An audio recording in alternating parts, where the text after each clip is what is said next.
From Hong Kong, this is Mea Culpa, the Lessons Learned from Startups podcast, based on the Postmortem Conference, where founders, investors, lawyers and mentors share their stories about working on, with or for startups. I'm Jeffrey Brewer, and today we have something special, a video episode of Casey Lau interviewing Patrick Lee. Patrick Lee is one of the co-founders and founding CEO of Rotten Tomatoes. He will share about his experience on building startups in Hong Kong, China and the US. I hope you enjoyed this Postmortem Conference talk. Hey everyone, I'm very excited to have Patrick Lee here today for the Postmortem talk. My name is Casey Lau, and I think Patrick was our very first speaker at Startups HK like 10 years ago when he talked about Rotten Tomatoes. So I think everybody knows the Rotten Tomatoes story quite well. If you don't, well, I think we posted a YouTube video and there's 100 talks of Patrick talking about the starting of Rotten Tomatoes to exiting Rotten Tomatoes. But little did you know, he also did 2 other startups after Rotten Tomatoes, and that's what we're here to talk about today. Patrick, how are you doing? I'm doing good, Casey. Thanks for having me. Okay, so you are in San Francisco, I am in Vancouver, and the Postmortem Conference is in Hong Kong, so this is truly international talk. So let's talk a little bit about Alive Not Dead first. What was Alive Not Dead? Alive Not Dead was a social network kind of similar to MySpace. The idea was that you could connect celebrities and artists with each other as well as to their fans. Started it in 2007 and ran it until about 2013, so 6 years. So back then there wasn't a lot of Facebook and Twitter and things like that, and a lot of the fans of, say, Jet Li and some of these mostly Asian celebrities, right? That's where it came from. They wanted to connect with their fan base more. And so you guys basically, from building Rotten Tomatoes and having a lot of connection with these kind of celebrities, decided to build on this with some other celebrities from Hong Kong. We were just big fans of Jet Li, Jackie Chan, Rotten Tomatoes. The idea for Rotten Tomatoes kind of started from Jackie Chan. My co-founder, Sendong, his idea was he wanted to know what everyone was saying about Rush Hour when it was coming out. And so it was kind of inspired in part by Jackie Chan. A lot of us did this martial art called Wushu that Jet Li was very good at. Mm-hmm. And so we actually managed to get in contact with him and end up doing his website, his official website, during Rotten Tomatoes. And so when we were gonna do Alive Not Dead, it actually came out of this movie called The Heavenly Kings that was directed by this actor, Daniel Wu. So I knew Daniel from the Wushu days back in the Bay Area. He was from the Bay Area. And so in the summer, he would come back. He went to University of Oregon, but in the summer, he would come back to the Bay Area to do Wushu. And that's where we knew each other. And so when I sold Rotten Tomatoes, I was hanging out in Hong Kong, and he kind of approached me about investing in a movie he wanted to direct, because typically he was always acting. And he told me the idea, and I'm like, oh yeah, this sounds interesting. I'll put some money in. And they made this movie called The Heavenly Kings. They were a boy band called Alive, and they actually, made music videos, toured and played in concerts and everything. And it was all to make this mockumentary. So they were like a fake boy band. They were trying to make a statement around the entertainment industry, the music industry, on how these 4, at the time, 30-something-year-old guys, 3 of which could not sing at all, become a boy band and kind of become accepted. And so after the movie came out, when the movie was being made, they released a website called Alive Not Dead. They couldn't get alive.com. So they found Alive Not Dead, and they made it about the movie and the boy band. But after the movie came out, we decided to kind of expand it and do something to try to kind of help the entertainment industry. And that's where the idea for it all started. Wow. And so when we worked on it, we had profiles for, all of them. They brought in a lot of other artists.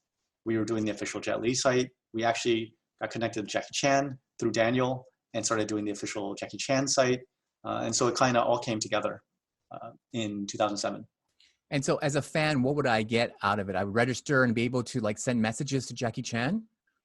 So the idea was, it was basically a place that they could post up social media. So primarily blogs, they could do photos and videos as well. And yeah, they could comment on each other's. So what year is this? 2007, I think, was when we started. Amazing.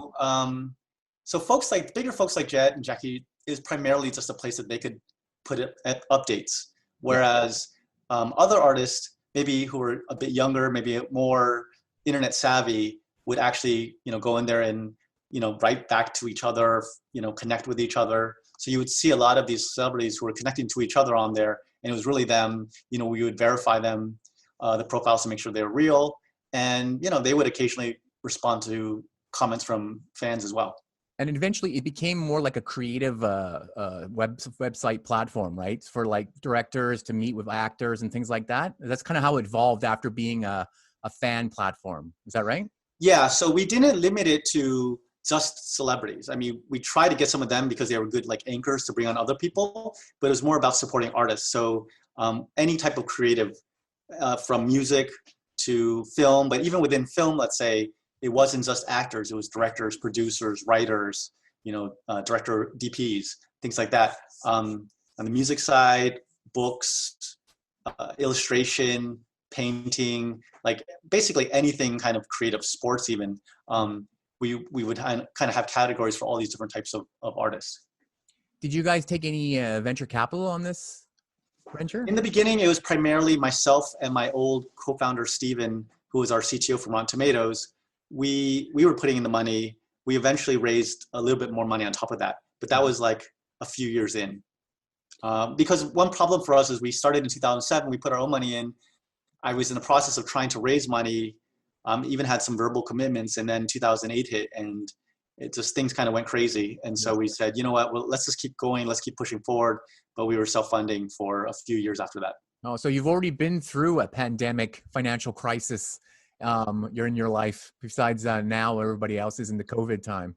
Yeah, for me, when we raised money for Rotten Tomatoes, it was January 2000, and 2 months later was when the internet stock bubble burst. Yeah. And 18 months after that was 9/11. So I went through it one time. Then when we were doing Alive and Dead, went through it again. And right now I'm not doing a startup, but now it's happening again. Now, if you were in one, you could say you collected all these financial crises all the time through your career. Yeah. Makes you stronger though, right? Is there any stories you can remember from Alive Not Dead? The growth strategies, when did it maybe get to its peak, or when did you know it was successful or not successful?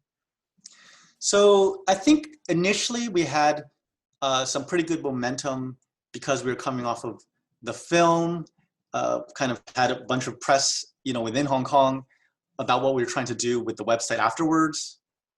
Daniel and the other actors from the Alive band were quite active. We got Jet Li on, Jackie Chan on. So we had like pretty good momentum early in the process of trying to raise money, and things were moving quickly. Once the market crashed and we couldn't raise money, we were self-funding. We kind of pulled back a little bit on our spending, obviously, and things a little bit started slowing down. And so the first 2 years, I think, was when we had the most momentum, most growth. We were primarily getting artists through word of mouth. So actively recruiting initially through the Alive Boys network, and then eventually, a lot of it was me following up on connections and connections of connections.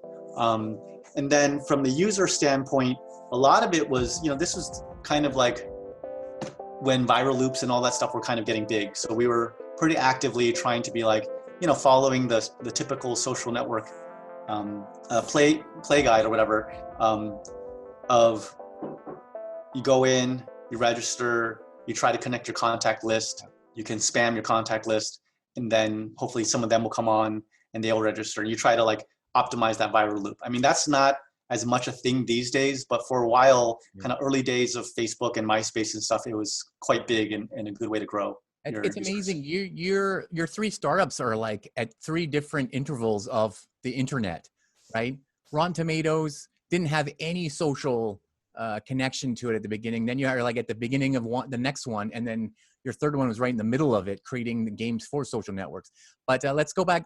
How did you apply anything you learned from Rotten Tomatoes into Alive Not Dead? Because they're both entertainment-driven platforms. Was there anything there that you could easily apply to gain more traction or whatever, besides just the celebrities being on the site?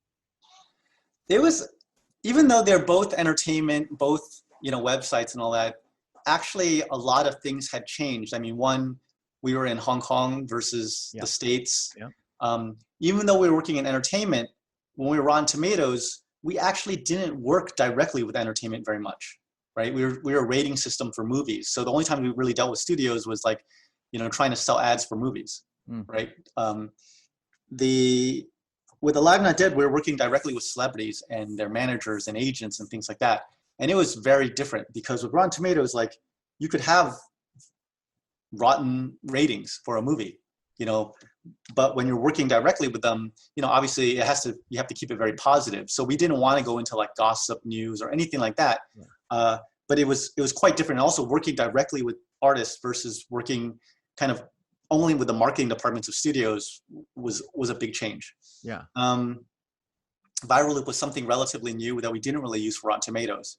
So that was kind of a change. The one thing we did use a lot, like from Rotten Tomatoes that we carried over into Alive Not Dead, was search engine optimization. So that was like the primary source of traffic for Rotten Tomatoes. It was a decent source of traffic for Alive Not Dead because we got it to a point where a lot of these artists, when they created these profiles, because the profiles had so much good information about the artist, it would show up pretty highly on search engines. So that would help to drive traffic to us. So it was kind of like a combination of Viral Loop as well as search engine optimization. But outside of that, a lot of things were different for us. And it was quite different to try to operate in a new country with a slightly different focus around entertainment.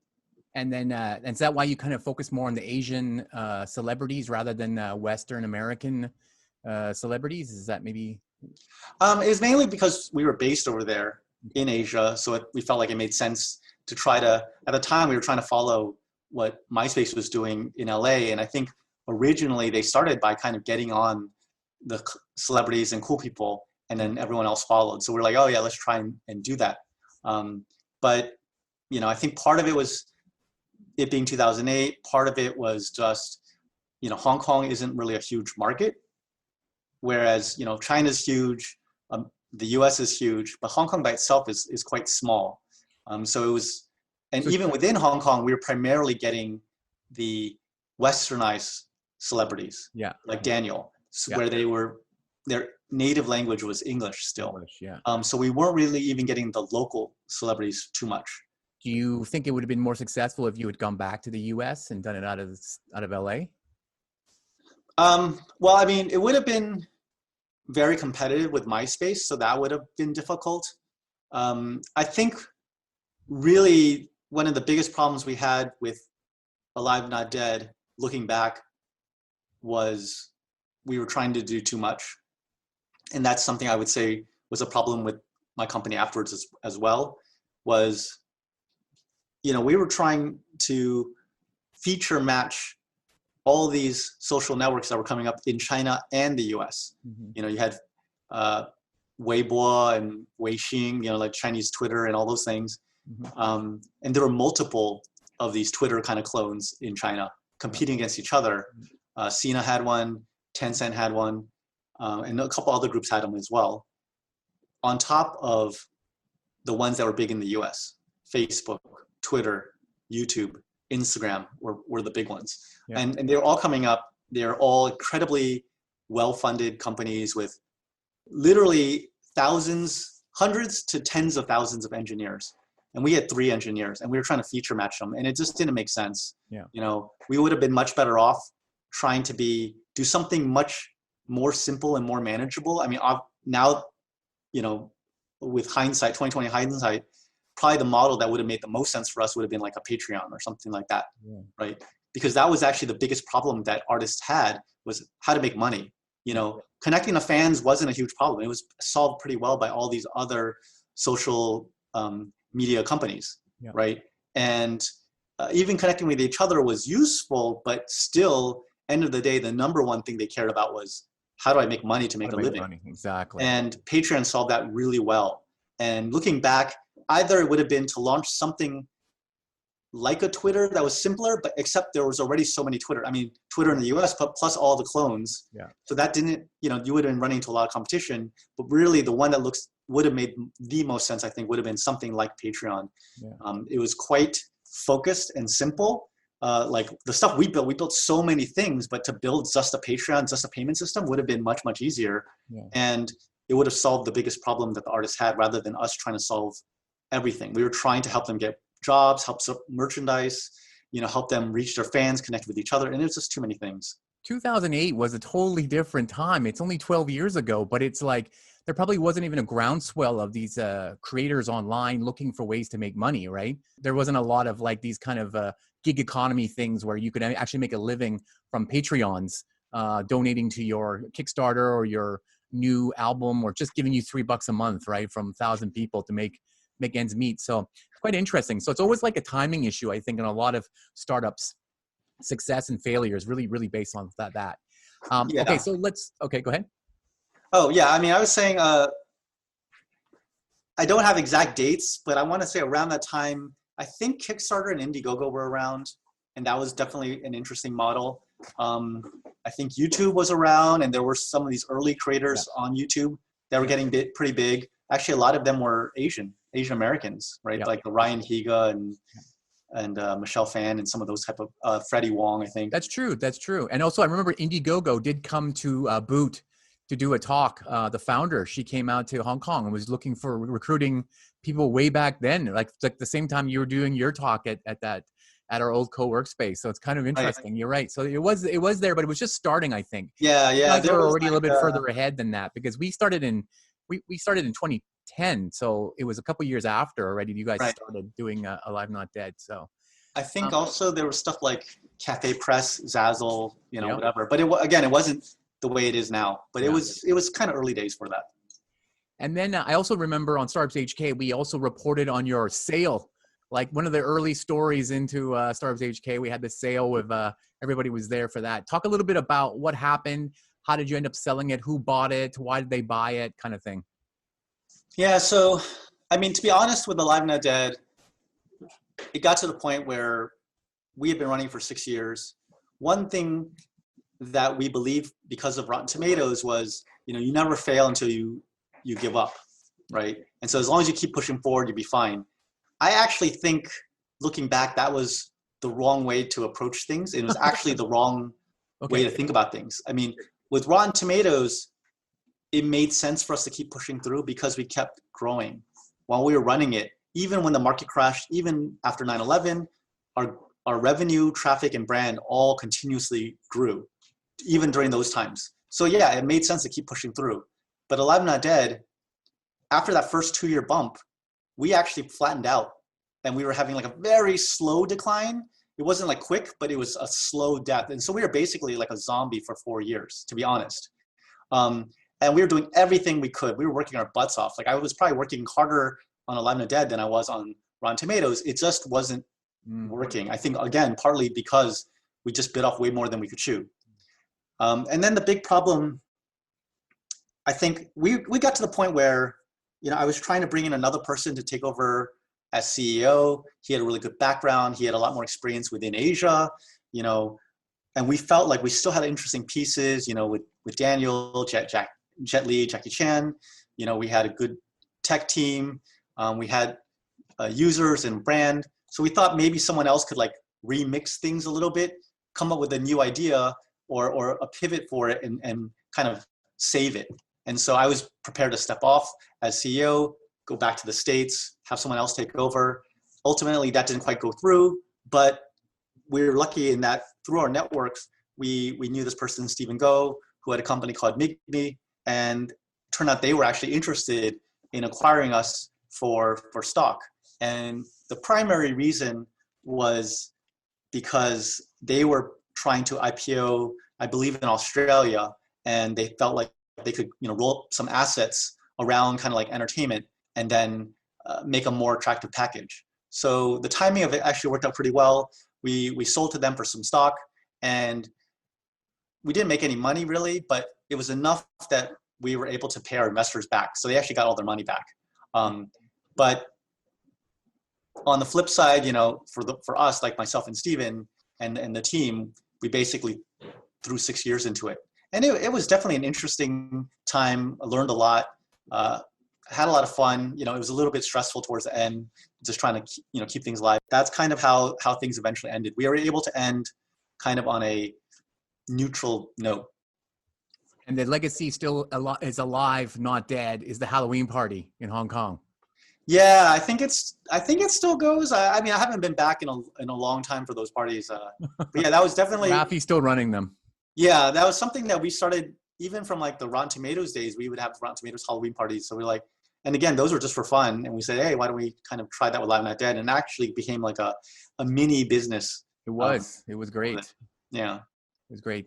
Okay, so after all this is the sale, you go back to the U.S., you're back in San Francisco, you're still got ideas, you're still a young man, you still don't have kids, you don't have anything of this kind of thing, and you're like, I'm a big gamer, and so I'm going to start a new startup, and it's all about games. Talk us through the thought process between Alive Not Dead and Hobo Games. Yeah, so I think actually when I got back, I was quite burned out. Okay, good. And I was hanging out with a friend, Lyle Fong, who I knew from freshman year of college. He was just right down the hall from me. And he was doing a company called Lithium. And he'd been doing that also for a long time, since when we were doing Rotten Tomatoes. And we were just hanging out. He had visited a couple of times in Hong Kong while I was there. Mm-hmm. And originally he was talking about doing another enterprise company. And he told me the idea and stuff. And I was super burned out at that time. And I was just like, after Lithium, you never need to work again, like ever. Why don't you just retire and take a break? And after you take a break, if you still feel like you need to do something, why don't you either do something for fun, like start a band, write a book, direct a movie, or do something like crazy, like moonshot, like Elon Musk, try to send us to Mars, or make a Tesla or something. Like, why just do another enterprise company? Because that'd pretty much just be for money, and he didn't need to do that anymore. Yeah. Like after Lithium. And so he didn't really respond at the time. And then I think about 2 weeks later, we were all hanging out at his house, just having dinner, some of his close friends. And he had a couple of drinks in him. And I remember him standing up, and he was just like, I know, I have an idea.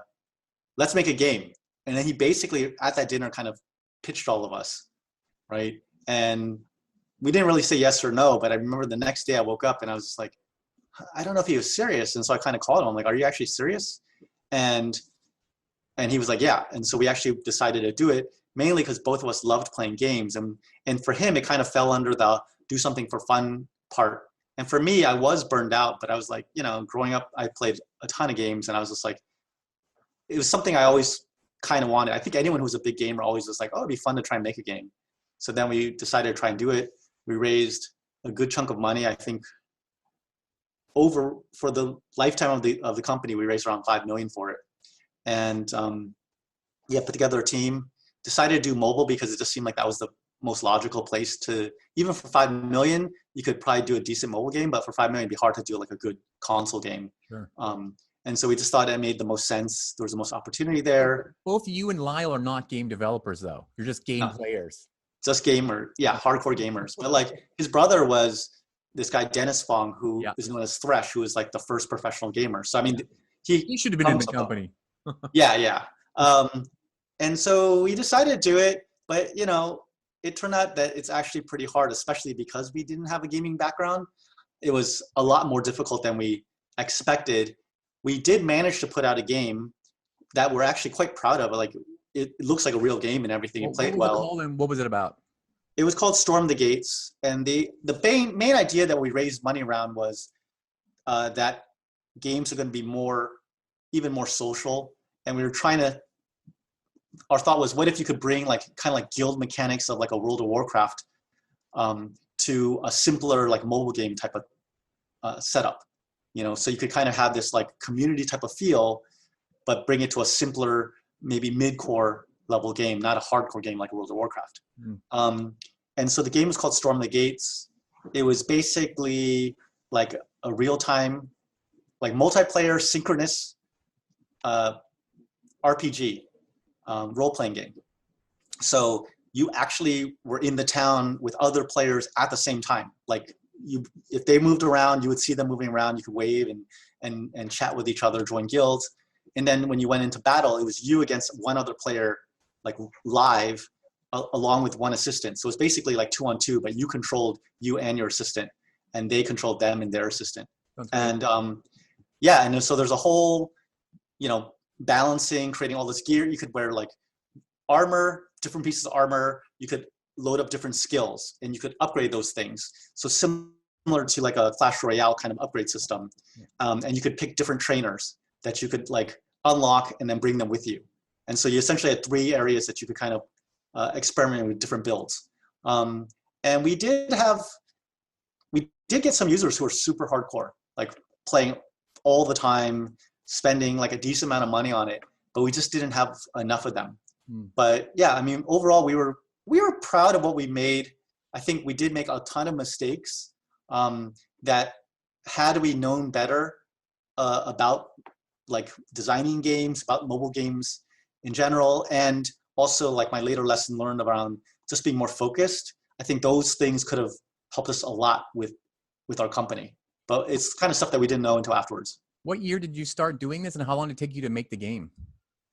2013 till about 2018, we first tried making a really simple kind of like a puzzle game with the similar mechanic to Puzzle and Dragons of dragging around a gem. Yeah. And it was more just the process of like how do you make a game?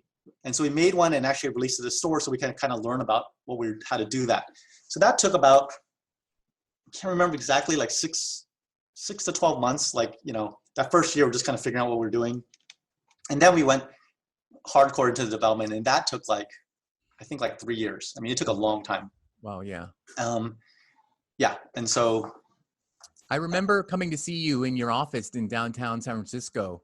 Was that the beginning of Hobo, or towards later on? You didn't have that many people, so I think it was early on. Maybe when you were making the puzzle game. No, I mean, we started in Berkeley, and Okay. so that was early on. When we moved to SF, that was already probably a year or 2 in. I'm kind of blurry, but so that was probably like we were already developing Storm of the Gates at that point, but we might not have gotten to that because it took us a while to even get to the point of what exactly are we making. Yeah. And that again would be one of the mistakes we made. Talk a little bit about how you pitch this kind of game idea, game startup to investors. So if you're saying it's 2013, this is only 3 years after iPhone, or a little bit more than a little bit. So mobile gaming is a kind of a new thing, but it's obviously growing like crazy. So I guess the appetite for investment into game companies for mobile is pretty big at that time. Well, I think a lot of it was really, one was really Lyle. He was really good at fundraising. He's coming off of Lithium, which had, grown a lot since he first started raising money. So we raised from the same main investor for Lithium. And, honestly, they were just doing it to support Lyle. And he was also like, working with me. So we're basically raising off of kind of like Lithium and Rotten Tomatoes more than anything else. Sure. At the same time, we were like, mobile gaming is getting really big. There's these big hits like Puzzle and Dragons. Supercell was doing quite well. And they were started, could be built with if you could get a hit game, you could start with a relatively small team and happen upon a really big hit. Yeah. And so, and our whole idea about this like community, social, guild kind of aspects, and bring it to more of these like mid-core games that are popular on mobile. And so those are probably 3 main things we were kind of raising around. Our deck was quite simple and did leverage heavily around team. Interesting. Okay, and then so what happened then toward the end then? You decided you couldn't get enough users, and again, I guess you learned a little bit about Alive Not Dead. If it's not going skyrocketing, it's turning into a zombie or going down, you decide that's it. Let's wrap it up. So it's different for mobile gaming than it was for Alive Not Dead, because Alive Not Dead, we could get something out there within a few months. I mean, and instantly you can start seeing you're getting users, and you can kind of make adjustments on the fly. With gaming, you could launch earlier tests, but like, if we wanted to get featured, then you can't launch, like, you pretty much need to launch when you're getting featured. Yeah. So before that, we would launch into other countries. and try and buy ads on Facebook and stuff just to see like what did the engagement retention look like, how much they cost to acquire a user, and just working out issues. And we had to do that for a long time, running these tests. And with games too, it's like a lot of times you can't as easily tell. It's like it takes longer to iterate around the game, and you kind of have to release something that's fairly complete to really tell what's going on. Whereas with the website, you can kind of launch really quickly. So it's a little bit different launching a game. Launching a game is closer to like launching a movie. And you could release earlier things and simpler things, or maybe like a trailer or like a almost like a pilot kind of, if it was like a TV show. But to actually get a sense of what is it going to look like at the end, it's not as easy as like iterating around a website.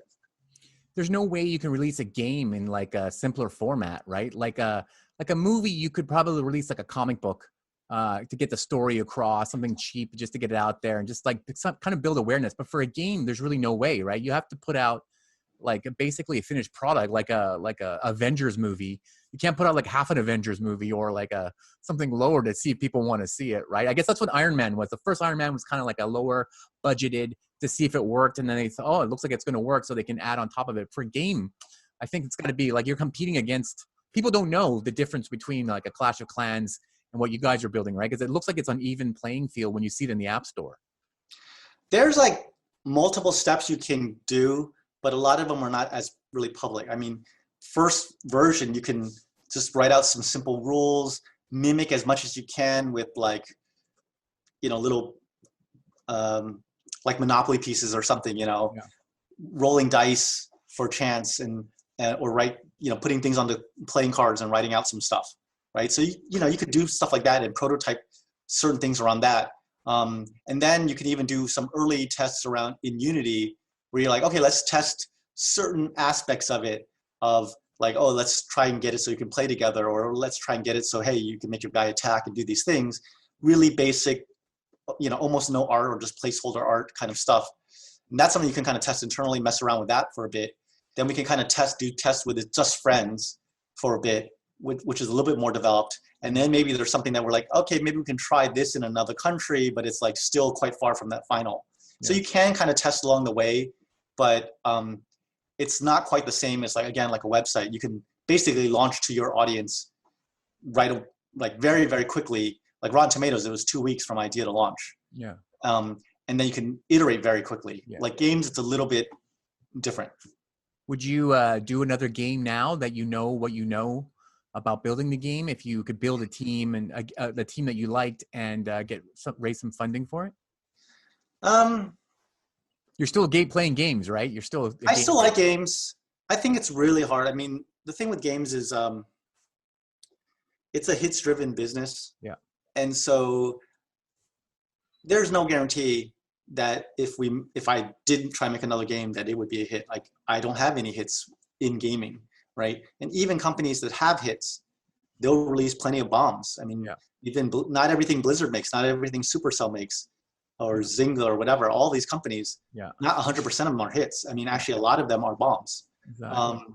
And so it was a fun process. I really did like working with my team,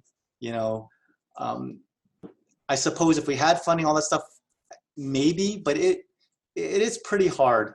And it takes a lot of work to go in there for unclear, like payoff and stuff. I to be honest, I did 3 companies after Rotten Tomatoes. There's one in China that I also did, and none of them went that well. And it took in total use about $7 million in funding for 14 years.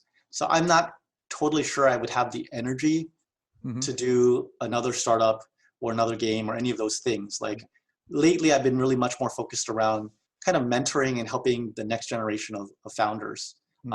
Maybe eventually I'll have enough energy to do it, but even right now, when I think about it, I'm like, man, it's just so tiring. I mean, it's best left to like, fresh college graduates and stuff. Sure. Okay, so what would you, if you had, so this is part of the post-mortem thing. You always have to like think about what is the most valuable advice that you ever got through your journey through any of these startups? What would, if did any other mentor give you anything, any investor give you anything that you always remember even today that you would use as something you would tell a new startup? Well, yeah, I definitely have a couple pieces of advice there, but I would say specifically for Hobo Labs, if you want to kind of have an idea of what went wrong, I mean, there was a few things I think are useful to highlight. Number one, I think one of the biggest things for us was when we started, we only were like, let's make a game. And we didn't have a clear idea. And even when we were raising money, we're like, oh yeah, we want to do something around these like guild and community mechanics, right? But again, we still didn't have an idea what the actual game was going to be. What we should have done looking back is Lyle and I should have, spent as long as we needed, 6 to 12 months if we needed to, go away somewhere and just talk through a game, try and design the games ourselves until we had something that we were like 80%, this is going to be the game that we both agreed on and both happy with. And then hire a team to build that game. And everyone we hire, we hire people who actually are good to make that type of game, because depending on the game, who you would hire is very different. If you're making Animal Crossing versus if you're making World of Warcraft, very different kind of people. Yeah. Especially like artists, for example. Yeah. And two, that they want to come in, they want to make this game. Because what we did was we hired really good people who we got along with. Didn't want to make And once we had everyone in, we're like, now what do we make? And that was a mess because everyone had different tastes in games. Yeah. And so there's a lot of like, kind of like infighting, not like fighting so much, but like trying to convince each other. Yeah. Not everyone, even till the end, not everyone was sold on what we were trying to build. And that was hard because you had too many cooks in the kitchen. Yeah. And it was a battle to go any direction. Everyone's pulling in different directions. And it's just like, the analogy I would say is it's very similar to movies. Usually you come in and you're like, here is the script or the treatment for the movie. And then you hire the directors and actors and stuff that makes sense for that script, right?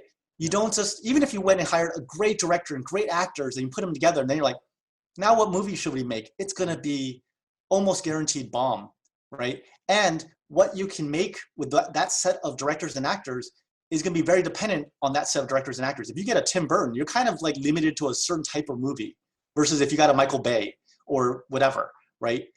And so that is something I kind of learned the hard way where I'm like, that one fix alone, if we had settled on an idea first and then we hired a team around that, I think could have like seriously cut our entire time in half. So that was one giant one. A couple other things I would say specifically around gaming was a lot of people gave us advice who were in gaming of like, you know what, find a game you like, copy it, but change one thing, right? And so even like you look at like Clash of Clans, there were games like that. Yeah. And they just came in and they changed like one thing. And a lot of the games that got popular were basically almost like clones of previous games, but with one improvement of some type, right? And we were like, no, we don't want to just copy. We're not copying. An original. We're going to go from scratch. Wow. And we did like look at other games and pull in elements we liked, but it was like a Frankenstein thing. It wasn't like we're going to follow this game and then change one thing about it. Like let's say add our guild component idea onto this game. And that's our whole thing. And the thing is, if you copy a game, it's so much faster, like literally like a fifth of the time. To be like, we're just going to straight everything copy it. I mean, we wouldn't straight everything copy, but I mean, in terms of game design, you don't need to iterate many things because you're not like experimenting. You're just like, we know this, and the only part that's experimenting is the new thing we're adding on it. Yeah. Like so many people gave us that advice and we were really stubborn and proud and we're like, no, we're going to make a game from scratch. Again, that was a mistake. Like looking back, they were totally correct. We should have, our whole theory was around like guild mechanics. That's the thing we should have been experimenting around, learning around, not that plus the whole design of the game on top of it, right? It's just too many things. We changed too many variables at once. And then I'd say the other part that we made a mistake around was just in general, we bit off more we can chew, which I'll talk about more later, but we try to have way too many features. We made way too complicated of a game for our team. We are 9 people, myself and Lyle and another guy, Adam, had never made a game before. So, so at least 3 of us 9 didn't know what we were doing within games, other than we like to play games.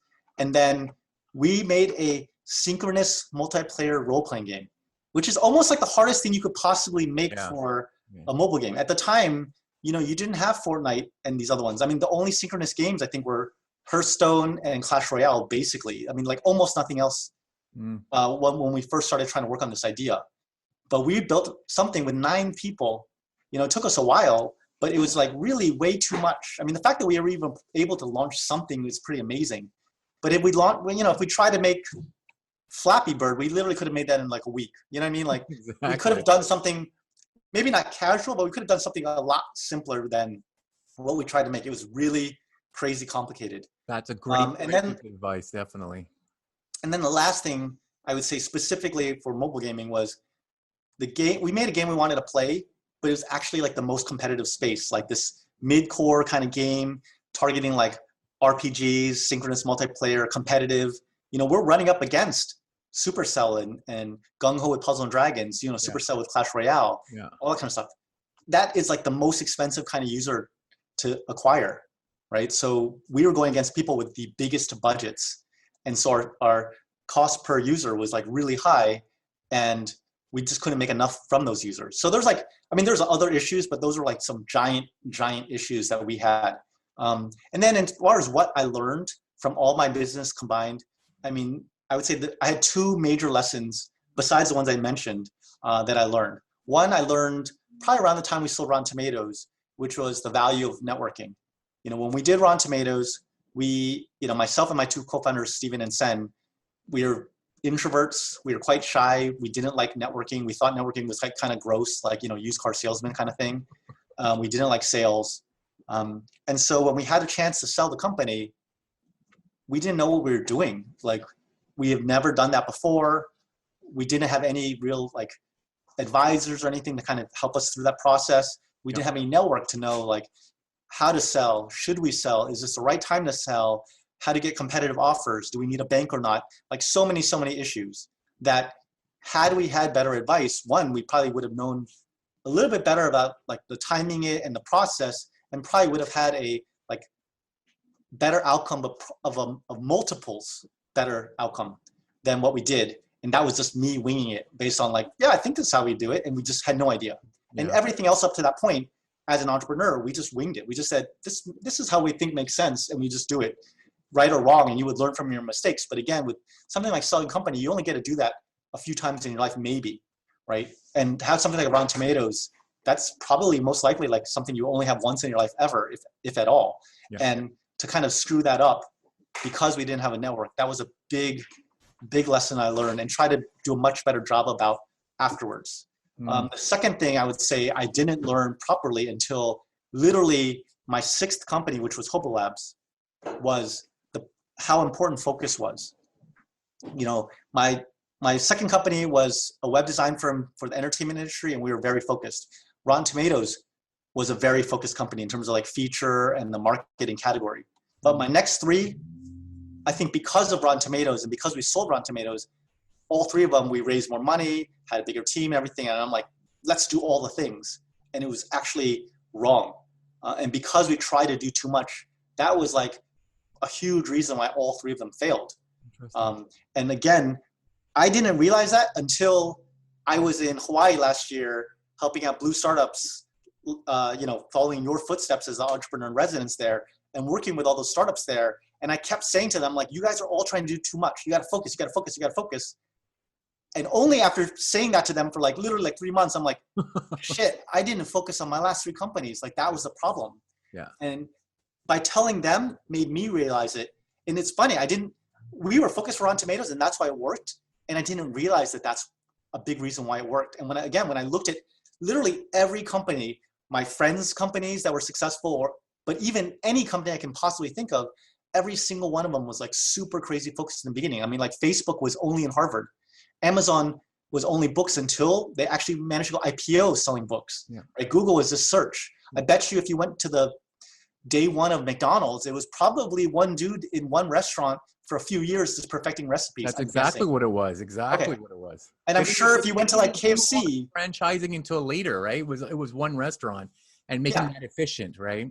and I bet like a KFC or like literally anything you look at, you know, even recently, like just within like video or let's go from Yahoo, right? Yeah. Yahoo is this great search engine. And then Google comes out and like manages to beat them because they beat them at the one thing they're good at, which is search, right? But then even Google has Google Video.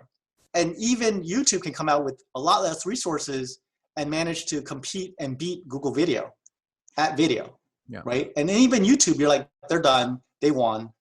And you could still come out with something like a Twitch that's like only live streaming within games and still manage to carve out that category, which is actually a super valuable category, where to a point where it's competitive with YouTube or even better than YouTube, I would say, for that category. And then you would say like, that's it. There's nothing more in video. And you could still come out with like a Snapchat with this like self-destructing video, right? And then you could still come out with like a TikTok, which is, I mean, I've never used it, but like looks like these short things with music on them, right?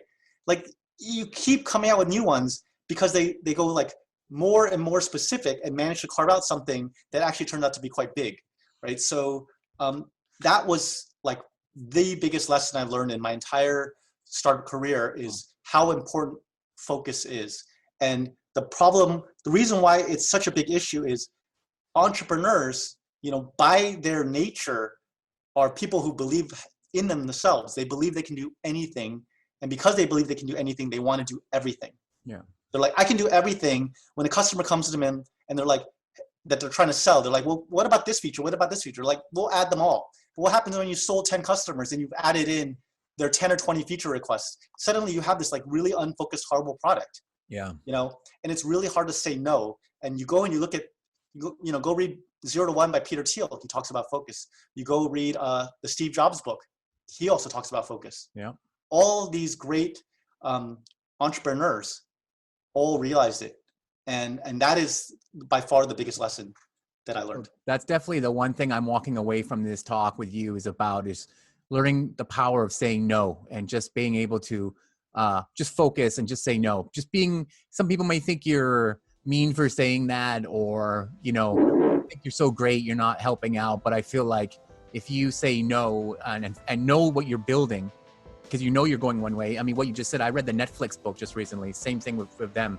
It's all about just focusing and just putting the blinders on amongst all these other opportunities. Because as a startup, you think about all these things because people come to you and give you these ideas. Hey, you should do this, you should do this. And big companies will give you money and say, if I give you this much more money, you should go into this market. And you're like, okay, I'm going to do that. But at the end of the day, it's very tough to pull all those in. Fantastic. Thanks a lot, Patrick. I think that we'll put a pin in it there. That's some amazing content. I hope everybody took some notes on that. And thank you very much for being part of this year's Postmortem, where we're doing it virtually. Awesome. Yeah. Thanks for having me.